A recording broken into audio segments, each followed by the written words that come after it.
alguns livros da Bíblia e nós finalizamos, o estudo das cartas da prisão. Estudamos Filipenses, Efésios, Colossenses, Filemon. E eu encerrei esse bloco. Foram 2 anos, de acordo com as minhas anotações, estudando essas cartas de Paulo. E hoje eu quero dar início ao estudo de Esdras. Eu gostaria que vocês, por favor, se colocassem de pé e me acompanhassem na leitura do texto. Esdras, capítulo 1 e versículo de número 1. Eu vou fazer a leitura na versão NVT, que é a mesma versão que será projetada aí no telão. Diz assim: no primeiro ano de Ciro, o rei da Pérsia, o Senhor cumpriu a profecia que havia anunciado por meio de Jeremias. Despertou o coração de Ciro para registrar por escrito a seguinte proclamação e enviá-la a todo o seu reino. Segue o texto. Assim diz Ciro, o rei da Pérsia: o Senhor, o Deus dos céus, me deu todos os reinos da terra. Ele me encarregou de lhe construir um templo em Jerusalém, Judá. Quem pertence ao povo de Deus, volte a Jerusalém, Judá, para reconstruir o templo do Senhor, o Deus de Israel, que habita em Jerusalém, e que o seu Deus esteja com vocês. Onde quer que se encontre esse remanescente judeu, que os seus vizinhos ajudem com as despesas, dando-lhes prata e ouro, suprimentos e animais, além de ofertas voluntárias para o templo de Deus em Jerusalém. Até aí. Gostaria que vocês fechassem os olhos para nós orarmos. Deus, nós te louvamos, nós te bendizemos, Pai. O Senhor é bom, o Senhor tem cuidado de cada um de nós, Pai. O Senhor tem nos sustentado, Deus. E nós somos profundamente gratos a Ti, ó Deus. Fala, Deus, aos nossos corações nesse momento mais importante do nosso dia, Pai. Instrua a sua igreja, Deus, por meio da sua santa palavra. É a oração que eu faço e faço no nome de Jesus. Amém? Podem se assentar. Irmãos, hoje uma boa parte do meu tempo eu vou dedicar em dar uma instrução de cunho introdutório, para vocês entendermos aonde nós estamos e, consequentemente, vai fazer mais sentido para você aquilo que eu vou falar. Então eu gostaria que você redobrasse a sua atenção, tá? Às vezes você está cansado, o dia foi um dia corrido, e eu preciso da sua ajuda nesse momento. Eu vou pedir para minha esposa, para Damares, colocar aí no telão um quadro. Se você conseguir entender uma boa parte do que eu irei lhe passar agora, eu tenho certeza que a sua leitura da Bíblia será uma leitura muito melhor. Muitas pessoas têm nos procurado e muitas vezes as pessoas dizem: Cairo, eu leio algumas porções da Bíblia, especialmente o Antigo Testamento, e eu tenho muita dificuldade de entender. Às vezes eu leio alguns trechos e eu não consigo compreender. Então essa primeira parte eu quero lhe ensinar a fazer uma leitura mais adequada do Antigo Testamento. Então, se você conseguir compreender um pouco do que eu vou te passar agora, muito dos textos bíblicos, eles farão, mais sentido para você. Então, gostaria que você me acompanhasse. Eu tentei pegar um quadro mais simples possível para a gente compreender. Preste atenção em mim. A divisão da linha do tempo, ela acontece em antes de Cristo e depois de Cristo. Estão comigo? Então, quando a gente começa a contar a partir de Cristo, é como se a gente contasse de 1, 2, 3, 4 e assim por diante, ao ponto de partida. Tá? Então, independente do contexto, seja ele na fé ou fora dela, universalmente, essa ideia é aceita. O tempo, ele é dividido em duas partes: antes de Cristo e depois de Cristo. Então, quando a gente olha para o Novo Testamento, nós estamos olhando para um texto, para fatos, para acontecimentos que se deram no primeiro século, a partir de Cristo. Quando a gente olha para trás, especialmente o Antigo Testamento, nós estamos olhando para acontecimentos antes de Cristo, e você precisa aprender a contar. Então, de Cristo para trás, nós temos de 0 crescente. Vejamos. Quando a gente pega a criação, a partir de dados que a Bíblia nos fornece, históricos, é como se a gente saísse, o último quadrinho aqui à minha direita, de Cristo, e fôssemos lá para a criação, em aproximadamente 2.000, 3.000 anos. Vocês estão conseguindo entender comigo? Então, de Cristo, você volta para a criação de 0 a 3.000 anos. De Cristo para frente, para onde nós estamos, de 0 a 2.020 anos.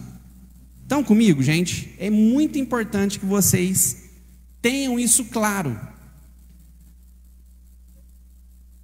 Veja comigo, princípio. Quando a gente pensa na criação, quais os livros da Bíblia que vem na sua cabeça? Você tem aí o Gênesis, correto? Quando você pensa em patriarcas, Israel no Egito, você já vai tendo a visão de outros livros da Bíblia. Você tem o livro do Êxodo, da saída do povo do Egito.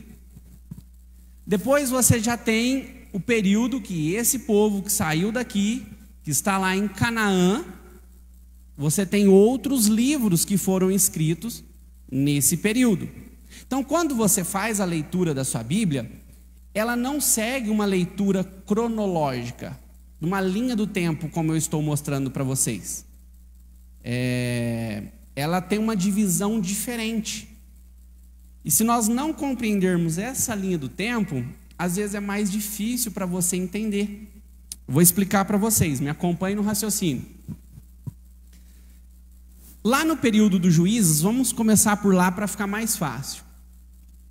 Esse povo hebreu, que Deus tirou do Egito, Deus chamou um povo do Egito, escolheu um povo, tirou esse povo do Egito com um grande líder chamado Moisés. Deus pega esse povo com esse grande líder e nós temos uma jornada aí longa e uma jornada com grandes acontecimentos. Deus dando a lei para esse povo, milagres como o Mar Vermelho se abrindo. Foram aí 40 anos de Deus lidando com esse povo, até que esse povo chega na terra prometida, chega em Canaã, e ali eles começam a se constituir como um povo de Deus e como um povo que tem que fazer parte de um estado. Nesse momento, ainda nós não temos rei. Pelo menos para o povo hebreu. Nós temos o quê? Juízes. Aí todo livro de Juízes, você consegue compreender melhor, tendo essa noção aí, aonde essas pessoas estão na linha do tempo. E nós temos ali um juiz que reina, que governa, né? Um período de tempo. Depois nós temos outro, nós temos outro, nós temos outro. E essas pessoas, eles estão olhando no entorno e estão dizendo: por que os outros reinos têm reis, têm os seus reis e nós não temos? Inclusive, nós chamamos esse período de um período de anarquia, aonde não existia um tipo de governo. E então esse povo, o povo hebreu, a partir de algumas reclamações, começam a pedir por um rei.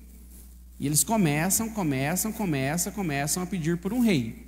Aí vai chegar um momento que nós temos esse quadrinho azul aqui, ó, depois do período dos juízes, a instituição de um reino. Lembra que vai começar Saul, Davi e Salomão?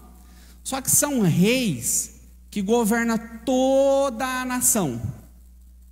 Tudo que você imagina de Israel e povo hebreu, você tem um rei governando tudo isso. E olha que interessante, quando esse rei está governando, lembra que tem alguns profetas que são levantados para orientar esses reis.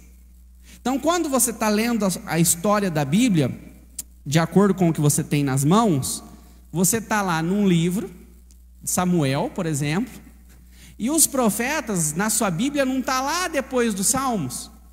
Mas acontece que enquanto você está lendo Samuel, quando institui os reis, os profetas que ali estão profetizando são os mesmos que estão lá na frente na ordem da sua Bíblia. Vocês estão comigo? Então, vocês precisam ter clara essa ideia cronológica para entender quando os reis estão ouvindo os profetas, e você tem que olhar lá para frente. Você fala: ah, então esse profeta aqui era o que estava profetizando nesse momento aqui. Então, isso precisa fazer parte do seu conhecimento para você fazer uma leitura saudável da Bíblia. Senão, toda vez que você lê os textos, eles vão ficar distantes um do outro e talvez não vai fazer muito sentido para você. Aí, depois desse reino onde governava Davi, Salomão, esse reino se divide. Vai ter diferenças, e esse reino se divide em duas partes. Você deve ter lido já na sua Bíblia.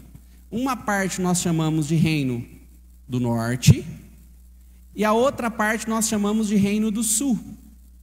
A capital do reino do norte é Samaria, e a capital do reino do sul é Judá. E na Bíblia, você não tem um monte de profeta lá? Nós temos profetas profetizando para o norte, e nós temos profetas profetizando para o sul.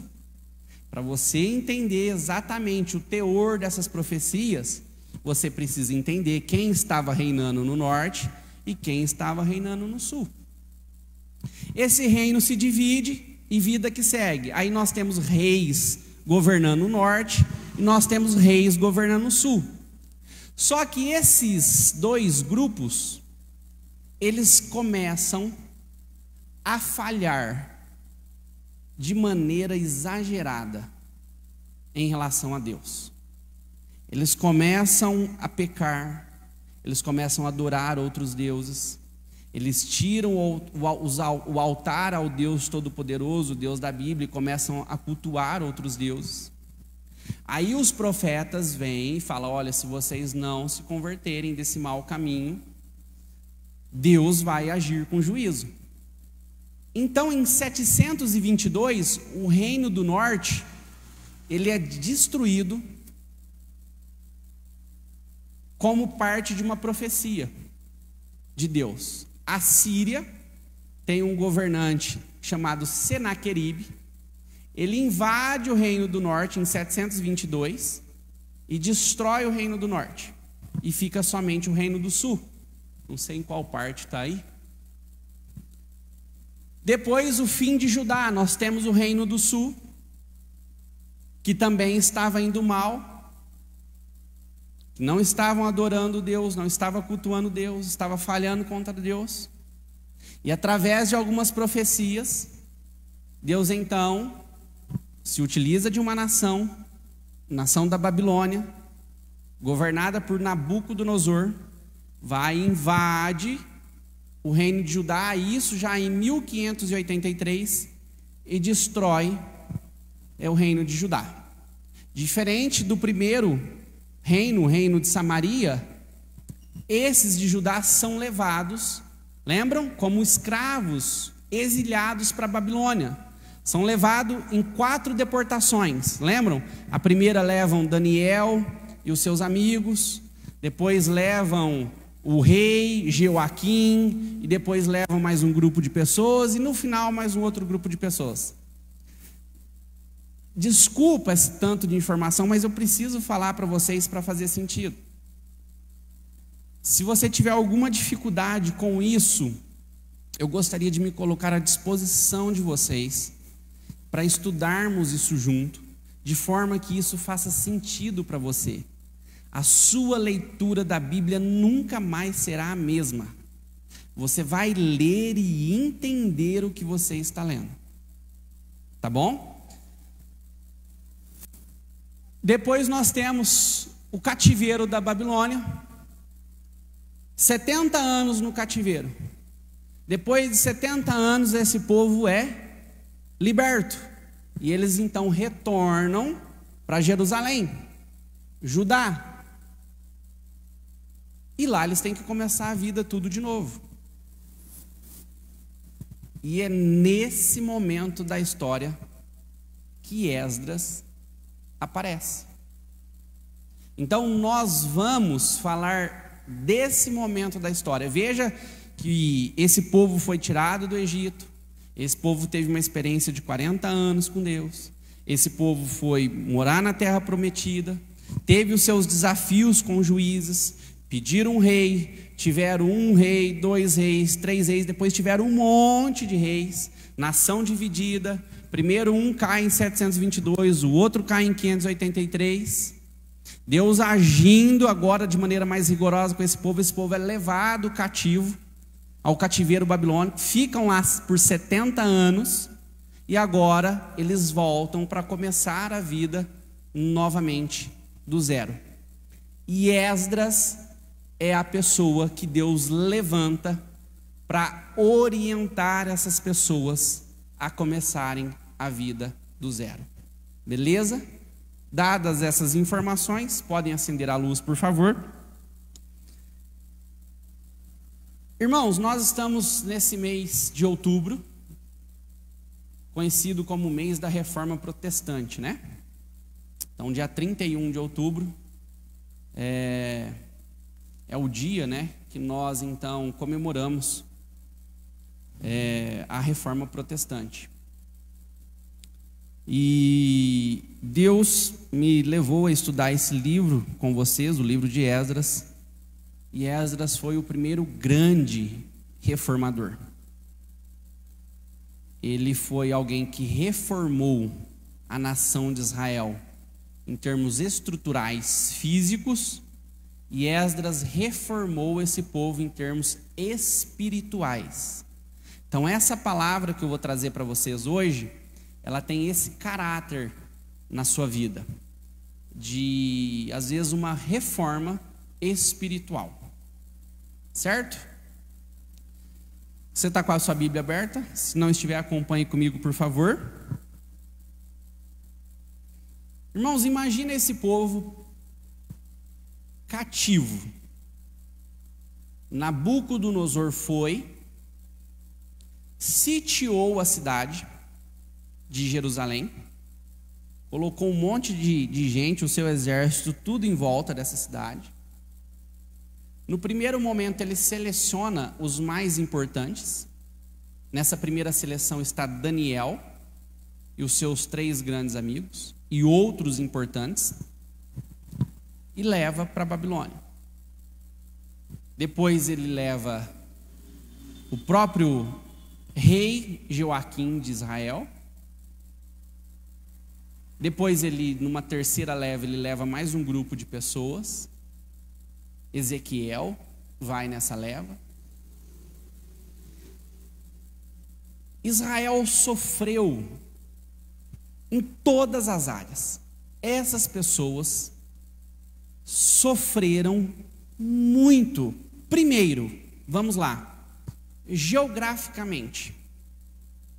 Imagina alguém entrando na sua casa. Vou trazer mais para perto da gente. Destrói tudo, a sua casa, tudo que você construiu. Seu trabalho, seu lar, sua família, porque leva os homens para um lugar, as mulheres para outro, os filhos para outro. Tiram de uma cultura e colocam você dentro de uma outra cultura. Essas pessoas tinham a língua, o aramaico e o hebraico, tinham os seus louvores a Deus, tinha a sua forma de cultuar a Deus, e agora estavam numa outra nação, tendo que aprender um outro idioma, longe da sua família, sem a sua casa, sem o seu trabalho, aquele da agricultura, que Israel sempre foi muito competente nisso. Houve uma mudança gigantesca na vida dessas pessoas, como uma intervenção divina.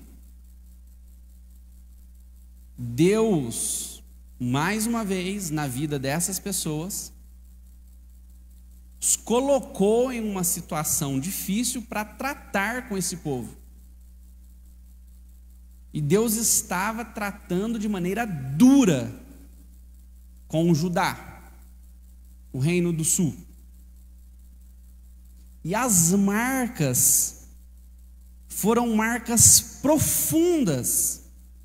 Esses 70 anos, irmãos, foram anos devastadores.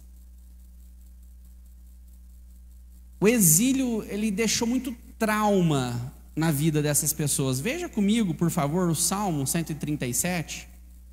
Esse salmo ele foi escrito dentro do contexto babilônico. Imagina essas pessoas dizendo o seguinte: gente, junto aos rios da Babilônia, ali nós sentávamos e chorávamos. Na nossa memória nós lembrávamos de Sião, lembrávamos de Judá. Tivemos que colocar as nossas harpas penduradas nos galhos, junto com as carnes que estavam sendo salgadas. E ele segue, né? Os que nos levavam cativos, né? Aqueles que estavam cuidando de nós e ao mesmo tempo maltratando a gente, eles olhavam para a gente e falavam assim: olha, peguem as suas harpas e cantem para nós. Os opressores estavam exigindo: cantem para nós as músicas que vocês cantavam lá. Vocês estão conseguindo enxergar a memória dessas pessoas? É como se essas pessoas estivessem numa roda de conversa e eu e você estivéssemos olhando para essas pessoas dizendo: mas e aí, qual que foi a sua experiência lá na Babilônia? Eles disseram: olha, foi uma profunda tragédia. Mas o que vocês faziam? Sentávamos em torno dos rios da Babilônia e ali nós chorávamos. E quanto vocês choravam? Chorávamos dia e noite. É um salmo de intensidade.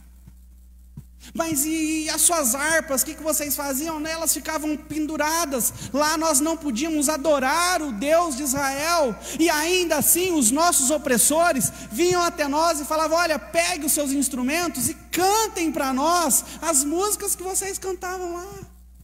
Como que a gente vai fazer isso? Como nós vamos cantar? Nós não estamos diante do nosso Deus. Nós estamos longe do nosso Deus. Lembra que no Antigo Testamento a presença de Deus era habitável no templo em Jerusalém, e eles não estavam lá, eles estavam longe da presença de Deus. Como poderíamos cantar as canções do Senhor estando em terra estrangeira? Você consegue notar que essas pessoas estão com marcas profundas na alma, estão arrasadas por essa situação de escravidão, de exílio. Irmãos, pensa num povo de Deus, a menina dos olhos de Deus, é assim que o Antigo Testamento chama o povo de Israel, um povo escolhido, que deveria adorar esse Deus, deveria cultuar esse Deus e somente a Ele, e eles falharam.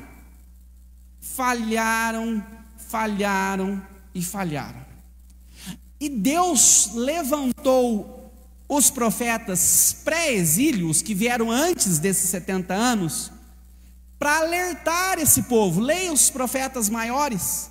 Isaías, por exemplo: olha, vocês não estão fazendo o que é reto aos olhos de Deus. Corrija, mude a rota, mude o caminho. São muitas as profecias dizendo: Deus não está se agradando. Até o momento que a ira de Deus transborda. Deus havia falado já por meio de outros profetas que esse momento chegaria, e essas pessoas então elas são levadas cativo. E esse cativeiro, irmãos, é um instrumento de Deus a fim de corrigir essas pessoas. E essa correção, ela traz marcas profundas, como essa que o salmista, provavelmente esse texto ele foi dito nesse contexto de exílio e registrado pelo salmista.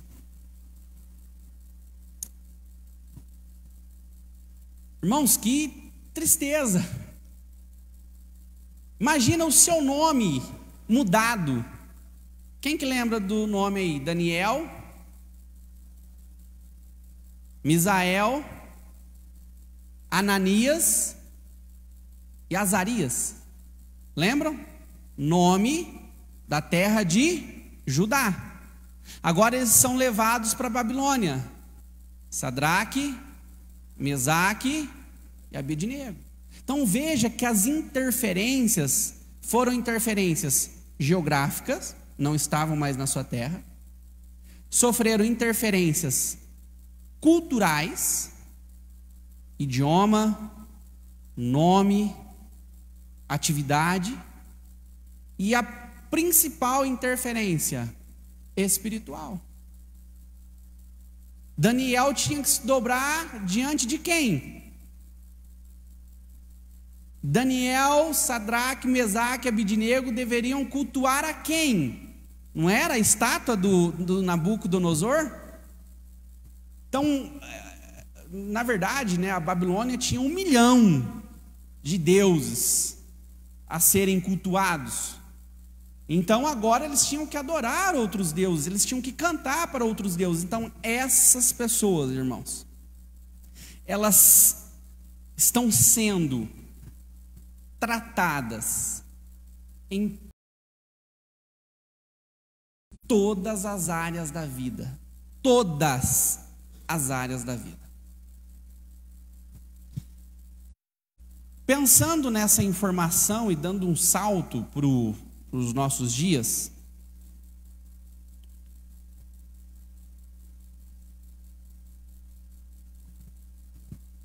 parece que existe uma proximidade muito grande com a igreja do século 21, que deve adorar esse Deus, o Deus de Israel, com esse grupo de pessoas, com o Israel do Antigo Testamento. Sabe, parece que as pessoas não estão adorando o Deus da Bíblia. Sabe, estão caminhando para longe desse Deus, estão distante desse Deus, estão distantes da palavra desse Deus, de uma adoração honesta, verdadeira, uma adoração santa. Irmãos, e não só eu, mas muitas pessoas às vezes tocam nesse assunto que nós precisamos, irmãos. A igreja do século 21, ela precisa sofrer uma reforma. Os olhos dessa igreja precisam ser abertos.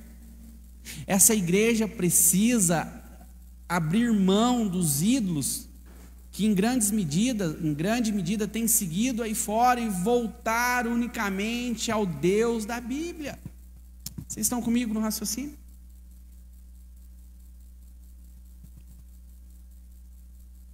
E Deus, irmãos, age nessa nação de uma maneira incrível, no sentido de restaurar essa nação. Vamos pensar em outro texto que vai fazer bastante sentido para você. Ezequiel, capítulo 37. Um texto muito mal compreendido, né?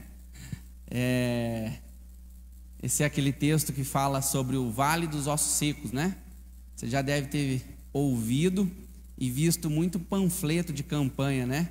Aí, só a vida está um Vale dos Ossos Secos, não é assim mais ou menos? Você tem que participar da campanha lá que vai, e você vai entender hoje o que quer dizer esse texto.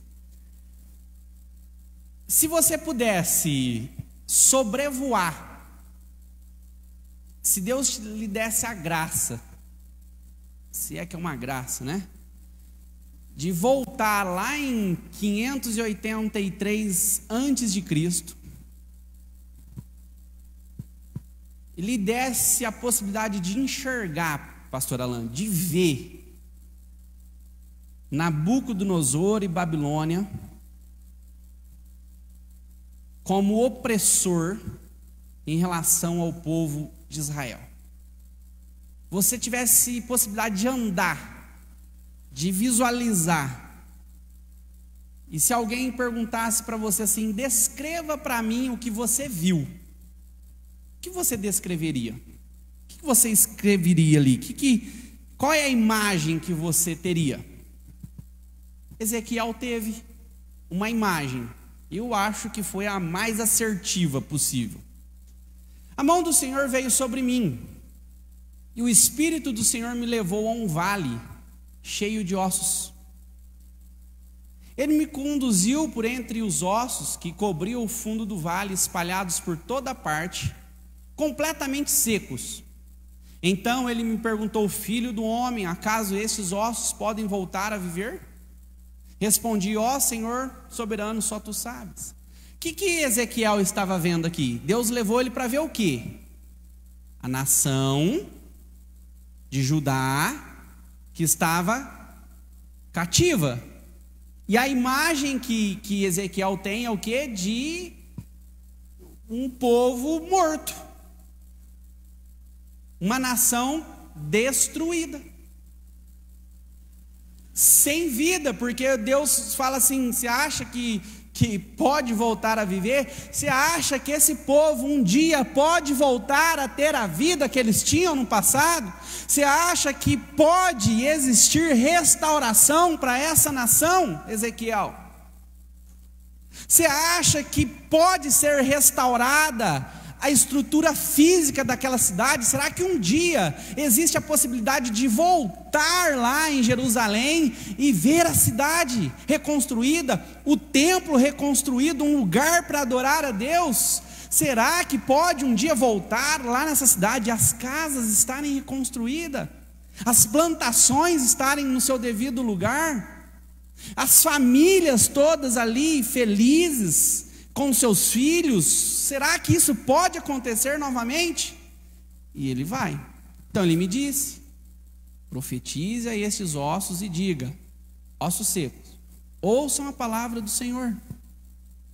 Assim diz o Senhor soberano: soprarei o meu espírito e os trarei de volta à vida. Porei carne e músculo em vocês e os cobrirei com pele, e darei fôlego a vocês e vocês voltarão à vida. Então saberão que eu sou o Senhor.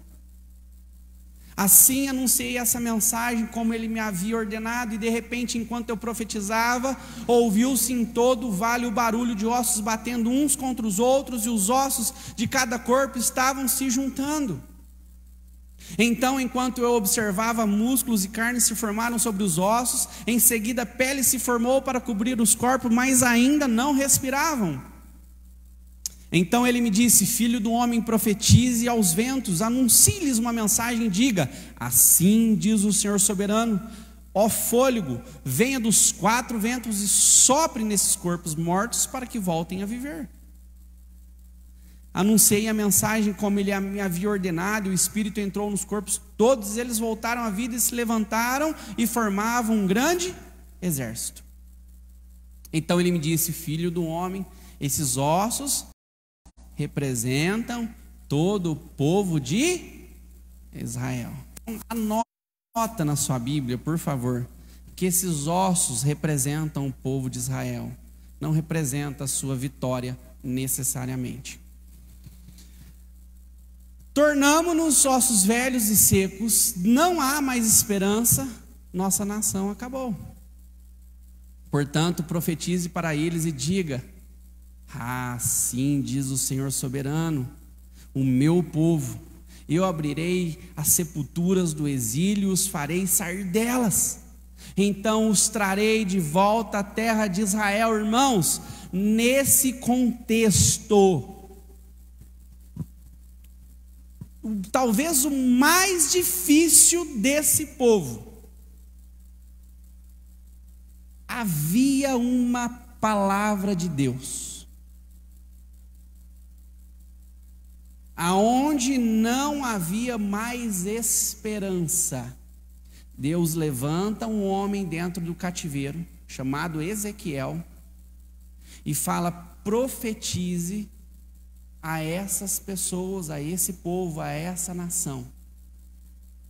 Diga a eles: eu irei restaurá-los e os levarei de volta à terra de Israel.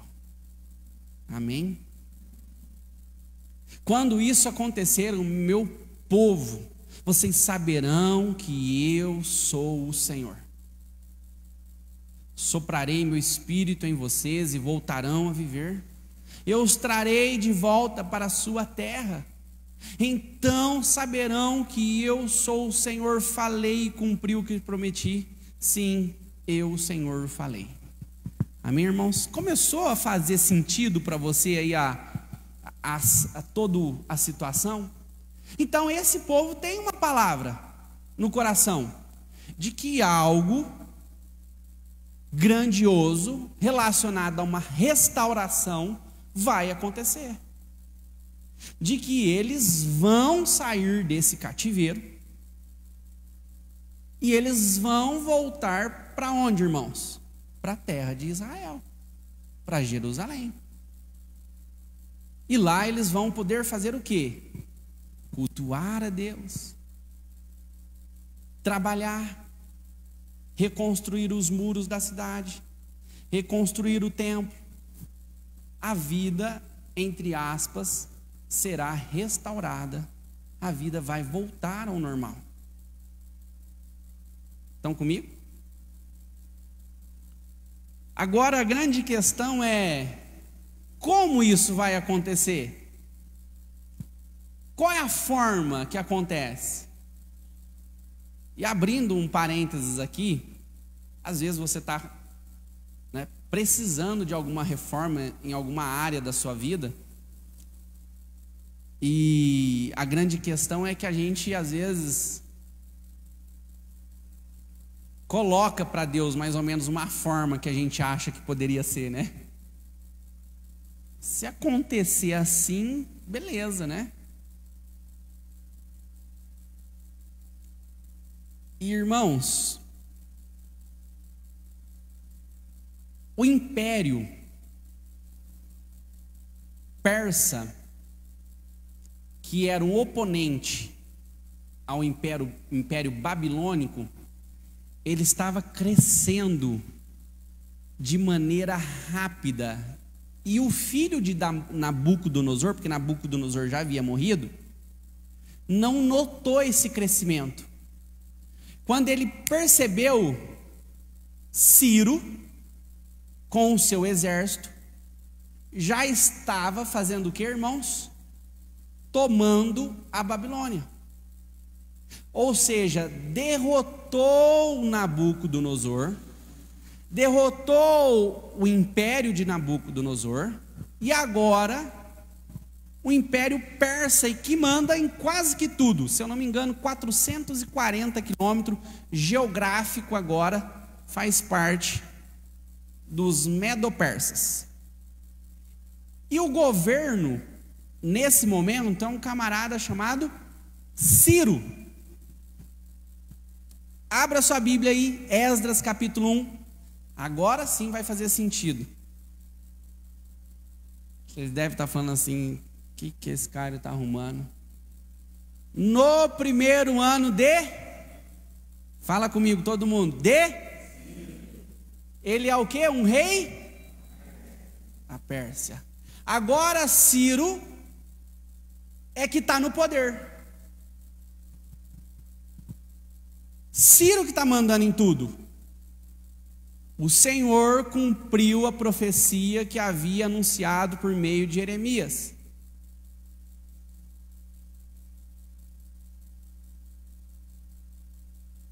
Jeremias 25:11, por favor.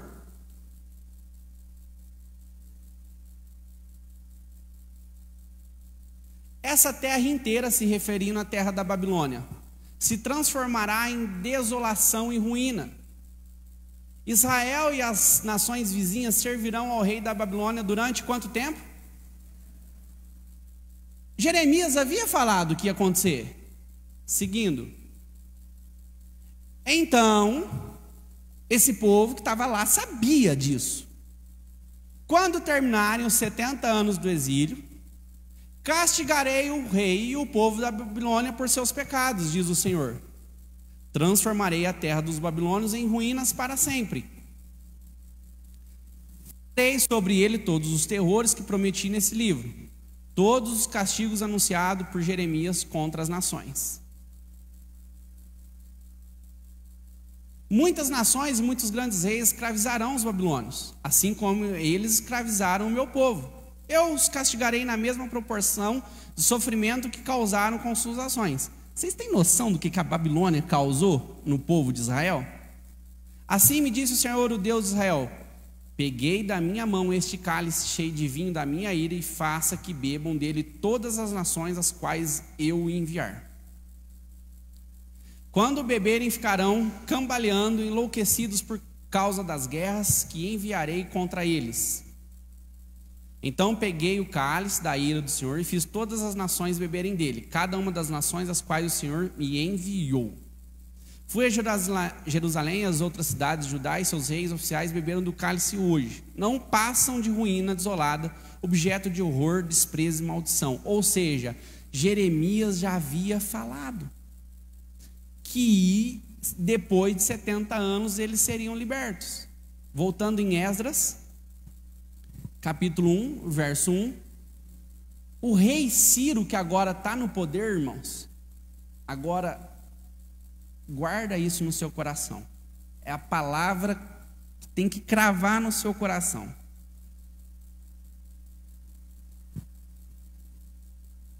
Sabe quando você não enxerga solução para nada?